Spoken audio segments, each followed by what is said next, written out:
in the center of Beijing when a man walked to the middle of the Avenue of Eternal Peace.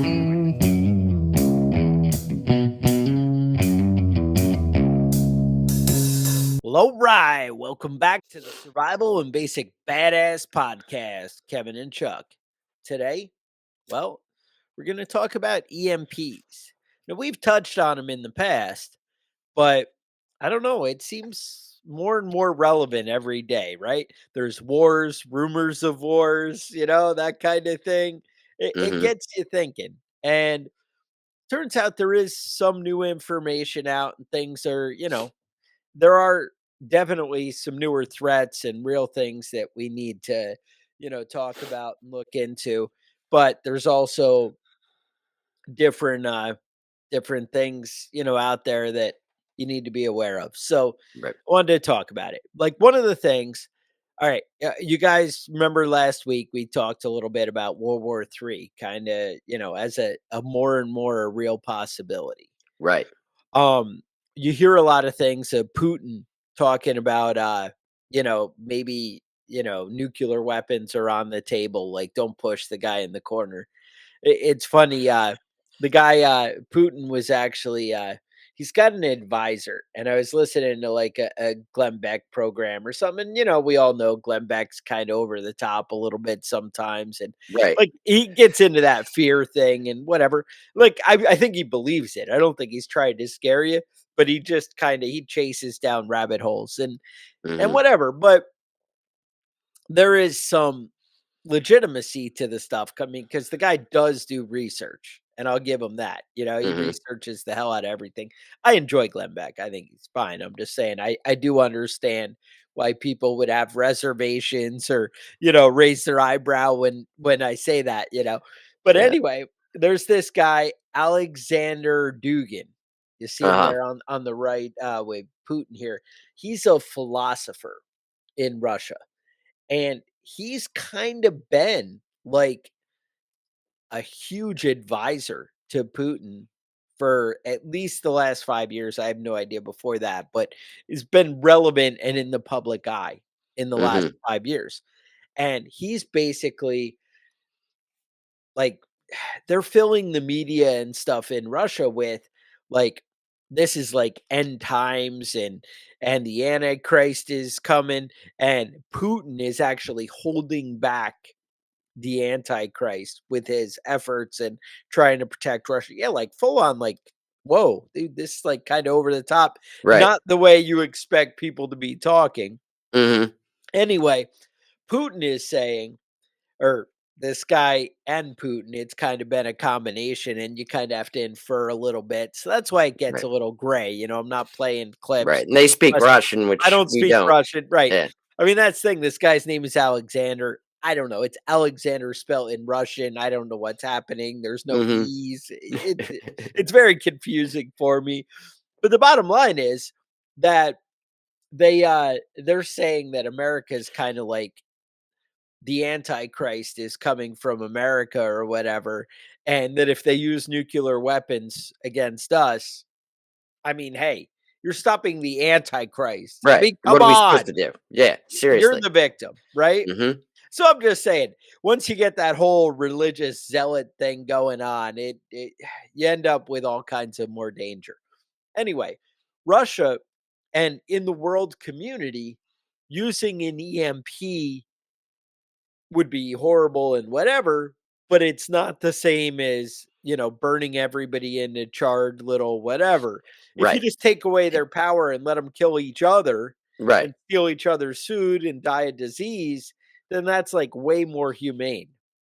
Right. Yeah, there's an estimate about how many people would die if there was a nationwide blackout, and they say it would take 4 to 6 years to repair all the After systems that were and that's so they said damaged by an EMP, they right? said if we had one a nuke detonated off over Kansas and it created an EMP, if it was like 26,000 mile or yeah, 26 miles up and I think that one was like a 100 megaton, or I'm not even sure. But anyway, 26 miles up over Kansas, Mhm. they expect it would take out the power grid and everything for 40% of the United States.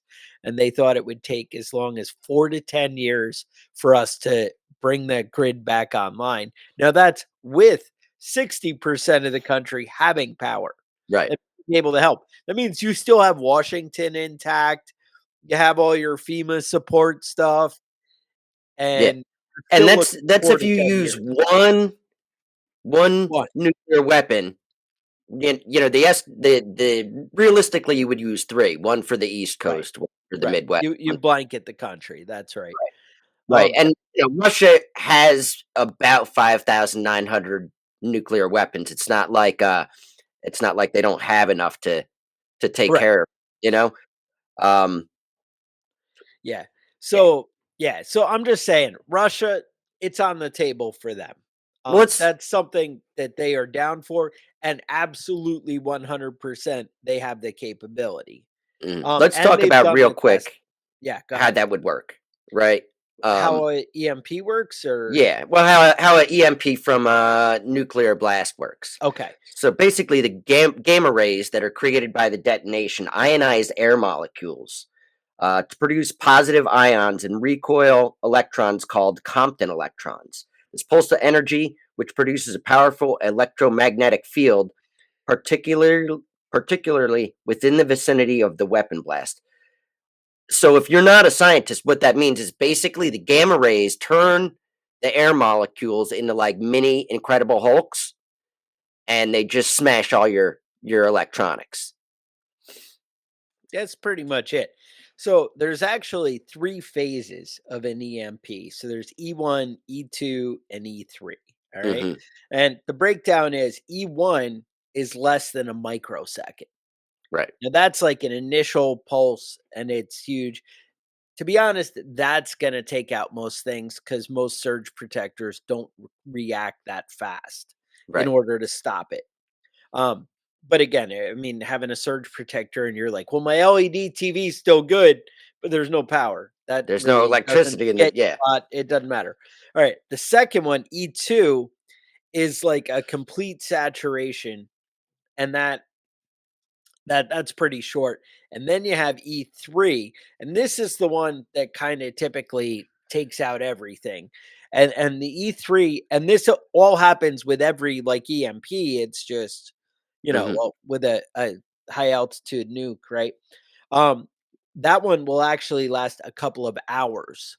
So the big thing, if you have an EMP, don't run to your Faraday cage and open it up and be like, "Yeah, we're gonna break this stuff out." Right. You wanna actually wait a couple hours, let things settle down, and because that atmosphere is charged, like Kevin said, and until that slowly dissipates, you run the risk of other things still getting damaged and destroyed. Hmm. Um, there are ways to protect to get your equipment and your vehicles against this. Like I just mentioned, a Faraday cage. And there's something called EMP Shield that's pretty awesome. And I actually have a coupon code for you guys. I'm just saying. And if you've been around with the channel and listening to the podcast for a while, you might guess what that code is going to be.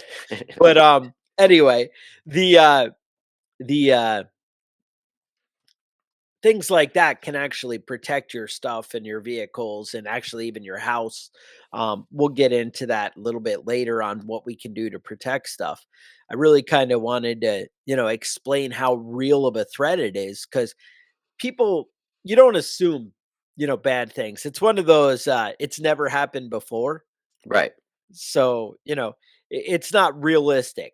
But so many countries have EMPs as a major part of their defensive and, or offensive Offensive. weapons. Yeah. Sorry, words are hard. Um, Program. So we just talked about Russia. Let's talk about China. China has HEMP simulators and defensive and offensive programs that are certainly more robust than any in the United States. China's military doctrine regards nuclear hemp attacks, that's high altitude EMP attack, as an extension of information and cyber warfare, deserving the highest priority as the most likely kind of future warfare. Now, most of the stuff I'm talking about here is from a report called the China EMP Threat, and it's put in out by the EMP Task Force on National and Homeland Security. This one is from Dr. Peter Vincent Pry in June 2021. Now, there's a couple of concerning quotes, and I hate reading quotes in the podcast because I know it can get boring, but Right. some of this is like so shocking that you're just like, it's worth a read. All right. So, the foremost People's Liberation Army textbook on information warfare, Shen Wei Gong's The Third World War, Total Information Warfare, explicitly calls upon China to be prepared to exploit AGMP offensively and defend against it. Here's like there was a bunch more nonsense, but as soon as its computer networks come under attack and are destroyed, a country will slip into a state of paralysis and the lives of its people will grind to a halt.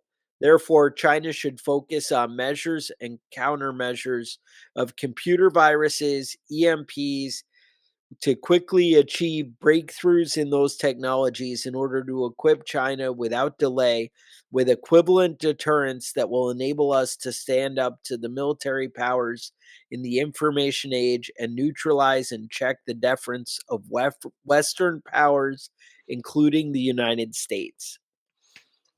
So my point is, Including the United States. they're really Why does everyone thinking hate them? about, right? Yeah. There's a lot of hate and anger.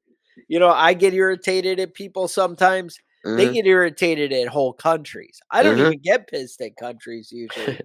Like, that's not even my level of rage. So Yeah. these guys have some rage. Mhm. Um, we did an episode a while back and we were talking about how much China, has that propaganda kind of going all the time about, Right. how they're going to destroy us. And it doesn't help that we got like Biden running around China's, what is it? Whatever the guy's name, Yeah, XI, whatever, Xi Xi Jing, Jinping. right? He's Yeah. like, You she's can a say Winnie the Pooh dictator. for Winnie short the if Pooh. you're All right. yeah, if his name is That whole confusing, you thing just go with gets me Pooh. going with that. Yeah, saw that South Park with I Mickey didn't see Mouse. that. I heard people Oh, talking about it. yeah, it was bad. But and Pooh and Piglet are in the prison. It Mhm. just it's not good. Um, Now, not only that, I would expand. Actually, it's funny. A lot of the information I got, if you guys go on EMP Shield's website, like if you're, this is something you're really into and you want like hard facts and stuff like that. If you go to EMP Shield's website, they have a section called Library, Mhm. and under the EMP library, they have all these reports on North Korea, China, anything the US government's, officially published on EMPs. They're all accessible and downloadable right there. And they also have, the testing and the things they've done to kind of prove and disprove. But I mean, countries have done to whether this stuff's going to work and, what kind of threat it is. Mhm. But basically in like 62, I think, we did the atomic bomb testing, and that's when we kind of discovered the whole EMP stuff. Right. It wasn't They something that they predicted or knew about before they detonated it.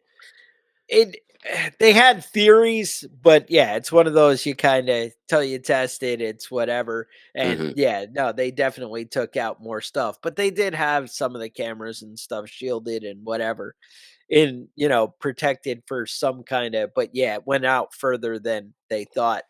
There were actually some issues in Hawaii and some other stuff.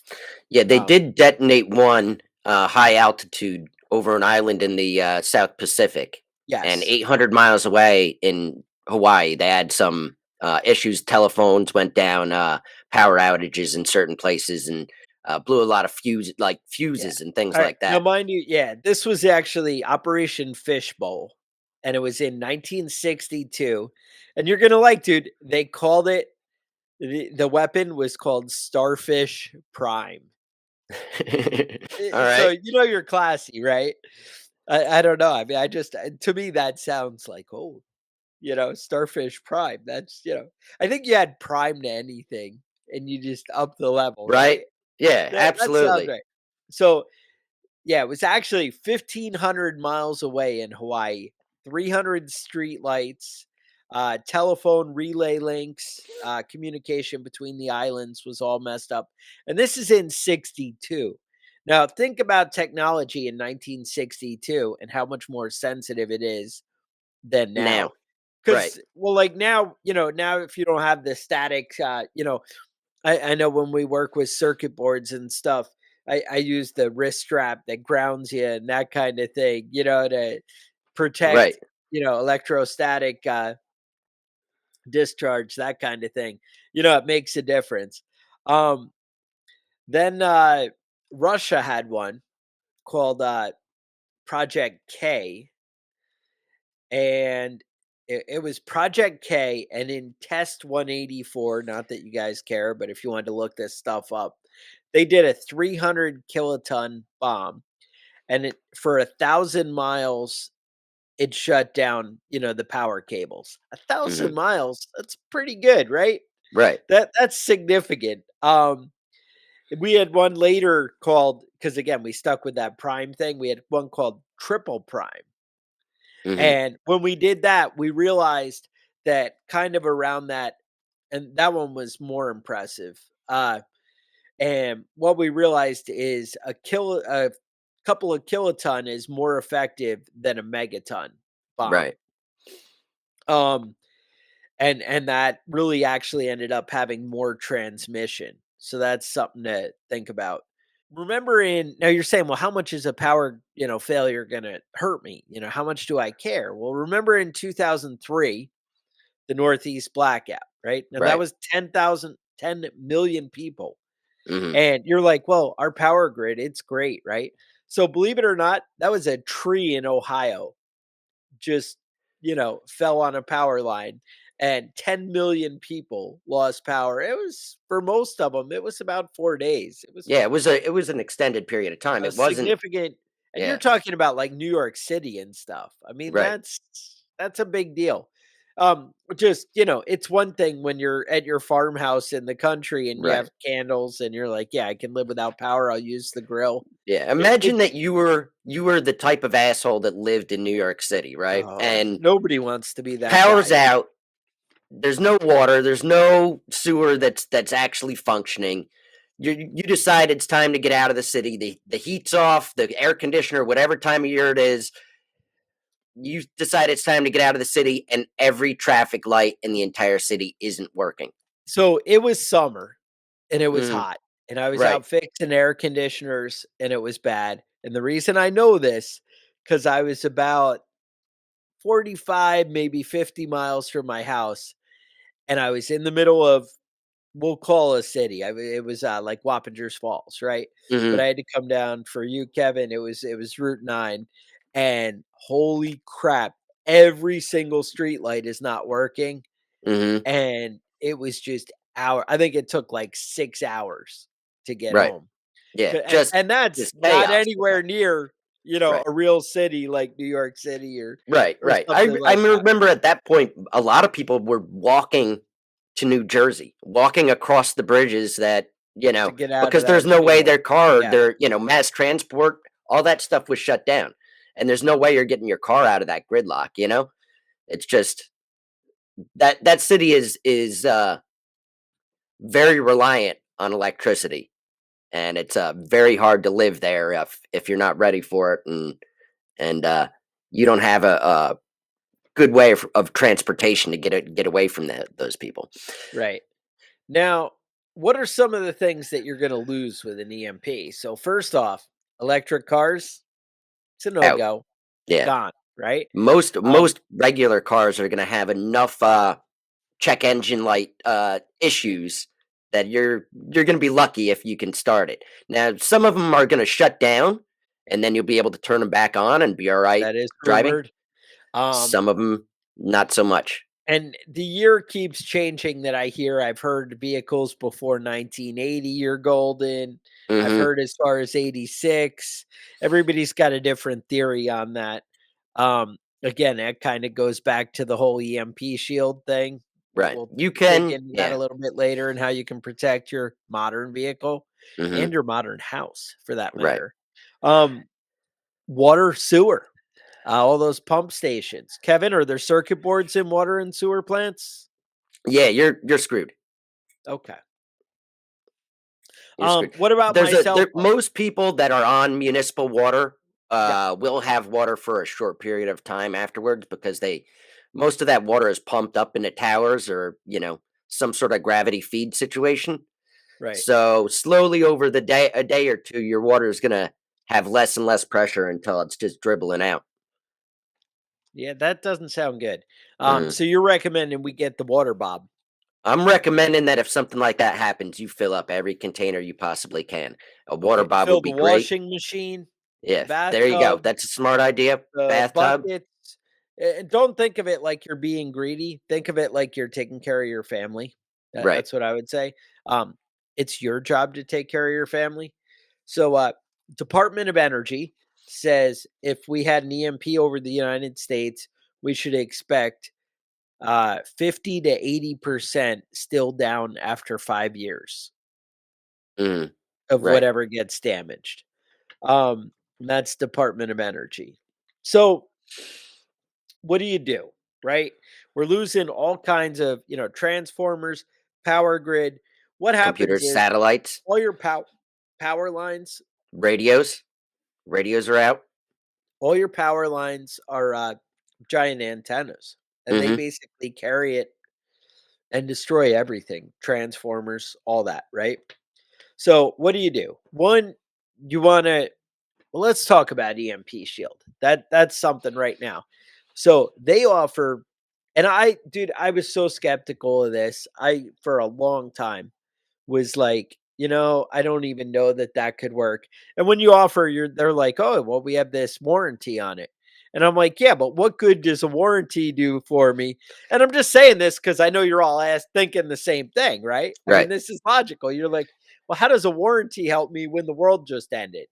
Mhm. Well, in 5 years when the power comes back on, I'm going to call, "Hey, I'm going to need that $300 back." And Right. yeah, that's not really Not really practical. helpful. Um, it does actually protect against like lightning strikes and things like that. So the warranty actually is relevant and stuff just working. But I was skeptical and I was like, well, with an EMP, that's something that, maybe would be an issue. So anyway, they actually offer whole house and whole vehicle protection. Now it's not cheap. I think it ends up being about 389 for, like, the house or 389 for the vehicle.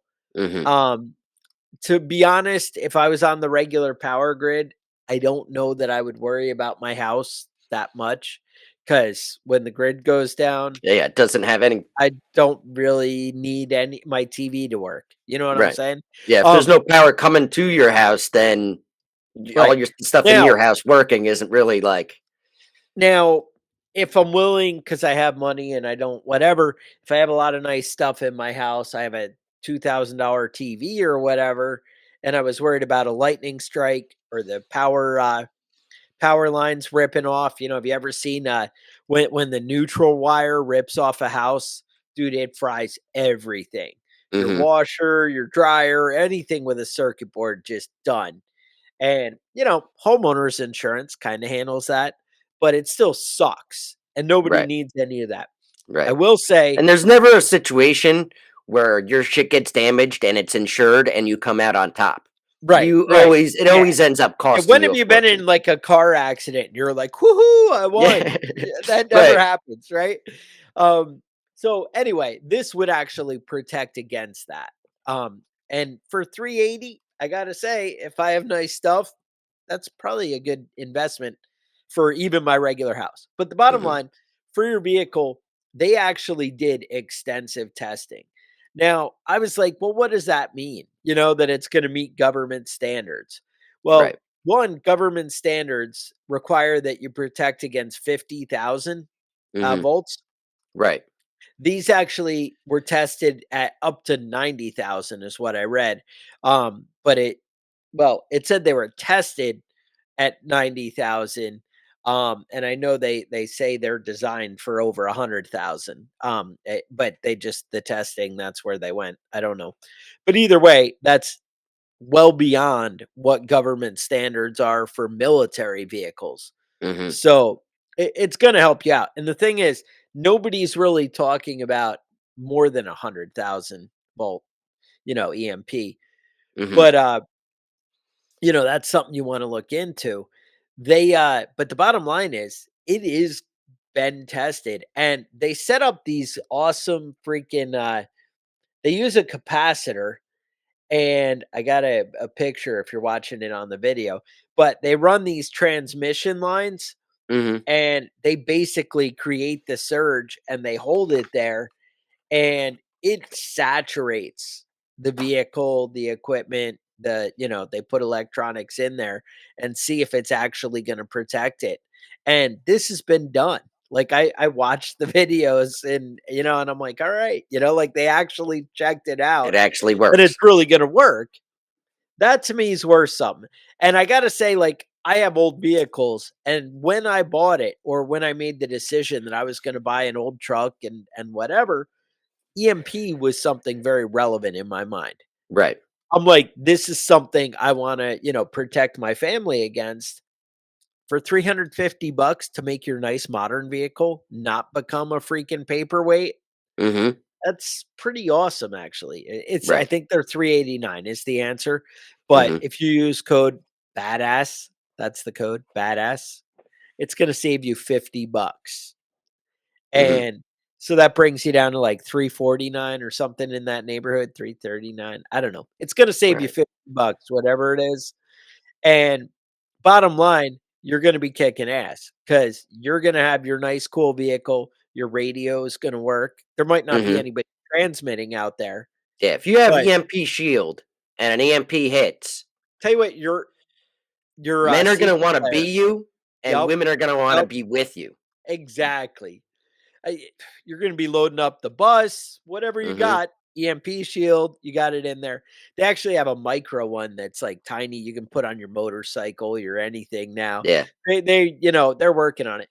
But the bottom line is, it sounds like a pretty freaking great deal. Is Mhm. what I'm getting at. Because and then so here's the cool thing: if you do the micro, they actually have it with the wire cable. Because that was the thing. I was like, well, which vehicle? I'm like, to be honest, I'd want it in my cool truck, but I end up taking the good gas mileage little car for the road trips. Mhm. And I know if I'm on a road trip, I don't want to be stuck with a vehicle that dies, in the middle. And I was like, what do I do? Because I mean, to be honest, 389 is a lot of friggin' money. And I don't, it's not a lot compared to a car, but it's still significant, right? That's going Right. to affect your budget, right? Um, so I looked at that and I was like, yeah, I don't really know that I could swing too. Well, if you buy the micro one, this new one they got, it has a plug on it and you can wire it up in both vehicles. And when you go to take the one on the road trip, you just swap it over and plug it in Mhm. and you're good in the second vehicle. Whereas you can leave it in your primary vehicle, and then when you do something special, you can protect the other. Now, Right. obviously, it's got to be in there when the EMP hits, Right. but hey, that's still one more level of protection. Now they do the same thing for your whole house. And basically the way it's going to work is anything that's plugged in is going to be protected. And that's the same thing in your vehicle. Anything that's connected to the battery is going to be protected. Right. And that's pretty awesome. And like I said, I'm actually an electrician. I looked into it, I dug in and I read, and like I said, I was really reluctant for a long time. This company's been out a while. And I just was like, I don't know that I can really and and on that. But it really does, make the difference and will protect your family. So I'm just saying, Code Badass. You guys might want to check it out. Um, but what else can you do? So you could do a Faraday cage, right? Right. Well, let's talk real quick about how this might go down. Because Okay. realistically, if you're going to launch nuclear weapons at Yeah. another country, but not like, intend to detonate it at a high altitude, nobody's going to know that when the missile's on its way. You know what I mean? You're not going to want to launch nuclear weapons at another country and be like, "Nah, psych, it was just to get the power," you know? Yeah. So Right. so if you're going to bomb somebody with a nuke, you might as well bomb them. You're already crossing the line of using weapons of mass destruction. You might as well, so realistically, you wouldn't you wouldn't launch a nuke from, your country to another country to set it off. What you might want to do is, like, say, float it over a country in a high altitude balloon, What? you know? Would you test something like that before you did it, Maybe Kevin? you want to give it a couple of test runs, see how many times you can do it before you get caught. If And are they really paying see if attention? people even respond. Like, what Right. would they even do? Would they Would let me would they put just a let it go balloon? all the way across the entire country before they did anything about it? Maybe. That might be Maybe. something people. I don't imagine people would ever react like that, though. I'd imagine if you flew a balloon over the United States, we'd like shoot it down Immediately, as right? soon as you hit our waters, right? We'd Yeah. be like, "Oh, 25 miles out, motherfucker. Mhm. You're going down." Take it No, out. No. Doesn't no. well, alright. So No. Well, hang second on. possibility. There's Go one ahead. more. Well, yeah, this kind of, if you're going to possibilities, I might be beating you to the punch here. North Korea Mhm. got Russia alerted us. You're going to like this. Russia alerted us that North Korea may have gotten leaked information from Russia on how to put an EMP inside a satellite to be able to launch it from satellites. I Right. don't know how they got that. It just leaked out. They Just had it yeah. they had it in a computer, and the computer was leaking It information, was or just I don't dripping know what out of happened. there. It, like, Yeah. leaked out. Somehow. So Yeah. anyway, so they said right now over Japan, over the Philippines, over anywhere kind of around North Korea, Mhm. there is the real possibility that there's satellites that are capable of deploying EMP weapons right now. Now, here's the thing. Right. They're capable of that. Now, mind you, this information was leaked from Russia. So it's possible that Russia has this information as well. And it's possible that Russia may actually have satellites over the United States right now. Yep. Now we're It's talking about possible. no missile flying in, Right. no anything to alert you, just, oh, there's a satellite. Did it just get wider? Did something happen? And then, oh, Mhm. fuck, that just happened. And You're yeah, fucked. Yeah. yeah. What was So your number 2? yeah, so well, let's talk about a little bit about that sort of stuff, because a nuke, uh the primary reason for using a nuke is the massive destructive power, right? And the EMP is just a side effect. You can make direct EMP weapons that don't Mhm. cause an explosion, right? So you could wipe out the electrical, and an EMP has no effect on living things, right? It's not going to kill people. So if you detonate an EMP, or an EMP weapon, it's an act of war, but it's not a weapon of mass destruction. You didn't kill anybody. You just shut the power off. You know what I mean? So it doesn't classify. It's not like it prompts a nuclear response. We're not talking about Armageddon. That's just the opening salvo you know of a war. So the United States has been uh, working on electromagnetic weapons, and it's highly classified. They don't, you don't. It's not even in the military's purview. It's not under um, the defense. It's under the energy department. So if you really want to control the world, the most powerful person in the country after the president is the head of the electrical, or the head of the power departments, right? So there's a high powered microwave advanced missile project. They call it CHAMP, which doesn't really, those letters don't really match up, but I don't know what's going on. A lot of those things seem a little suspect. The arrow and all the you know the projects like that, they never really seem to match up. But these systems are so advanced that we don't know what they can do and what Right. they are capable and what they're planning on. And the idea of putting an EMP in a satellite is a great idea, but there's a lot of other direct weapons that they can use to fire at, you know, at things like Well, that's ships.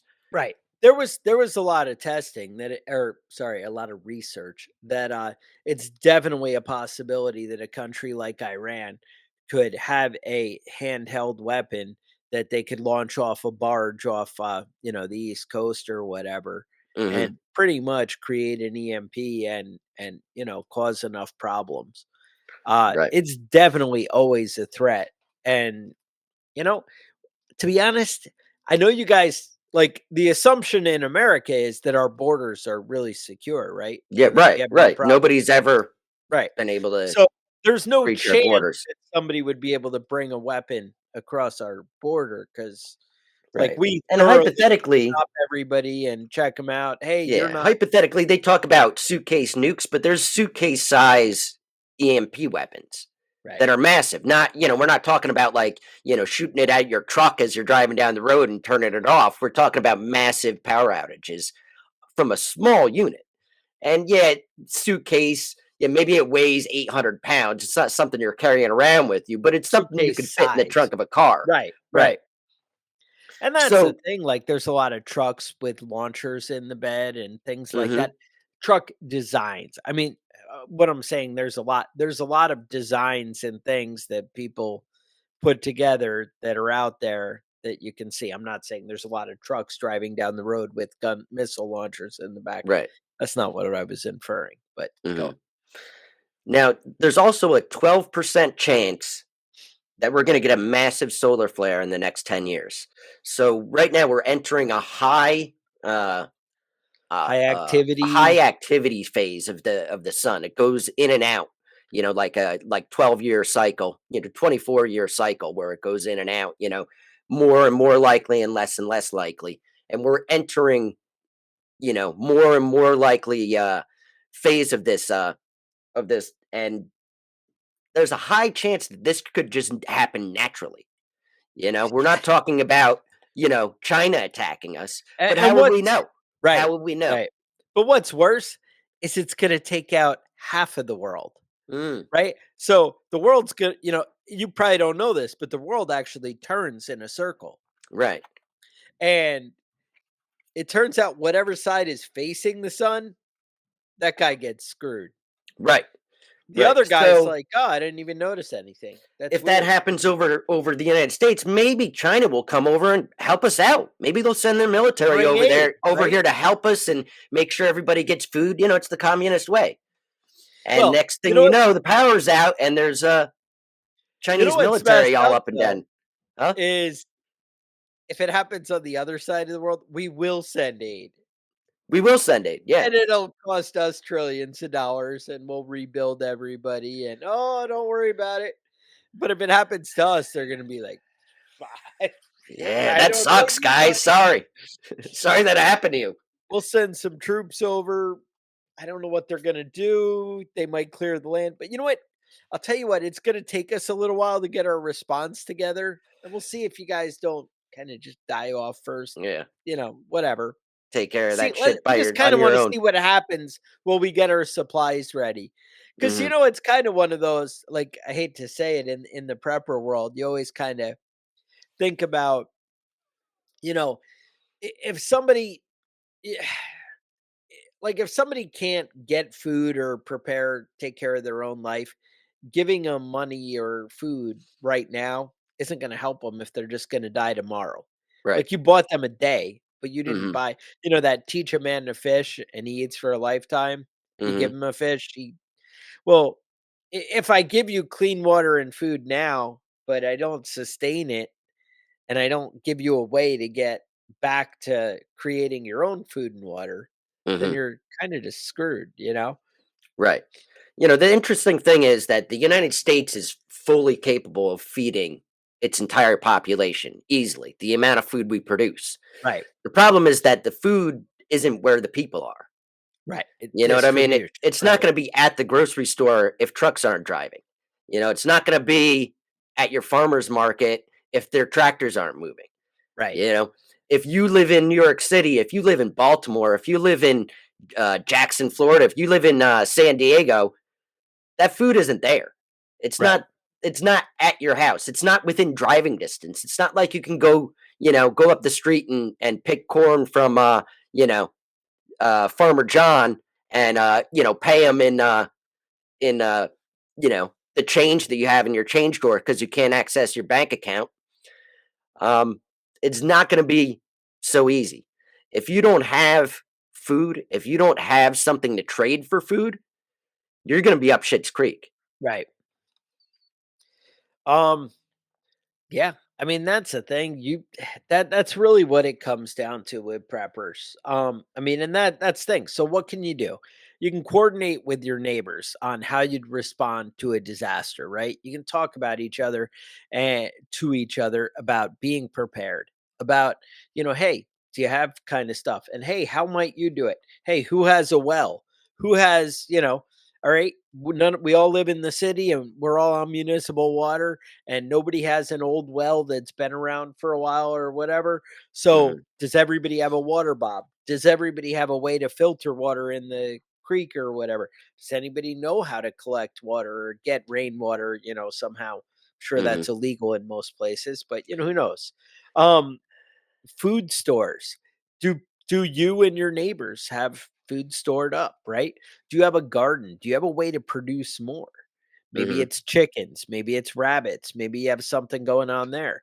Flashlights, backup optics. A lot of us have more advanced optics on our weapons that, do you have some more? I actually have, I think, like 4 red dots that I put in a Faraday cage. They were all like cheap, like 30 bucks each, but I Right. found one that actually worked well and I was like, I could buy a bunch of these and just stockpile them and just in case I have to break something out, for later.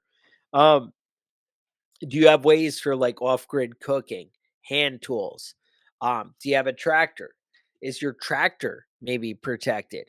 Is it in a metal barn? I mean, that might be enough to deflect things, but there's also a good chance that it's not. I think it really matters was the barn door open? I don't know.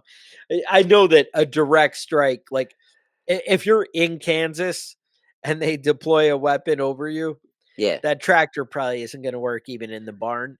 Yeah. Now, unless you had the whole EMP shield thing going, Hmm. but, that's just something. I'm just putting that out there. Um, Kevin, any more thoughts on this? I know we wanted to in the future here, maybe coming up, we might talk about a Faraday cage. I know time's always Right. ticking. Kevin's gotta get kids to work and everything else.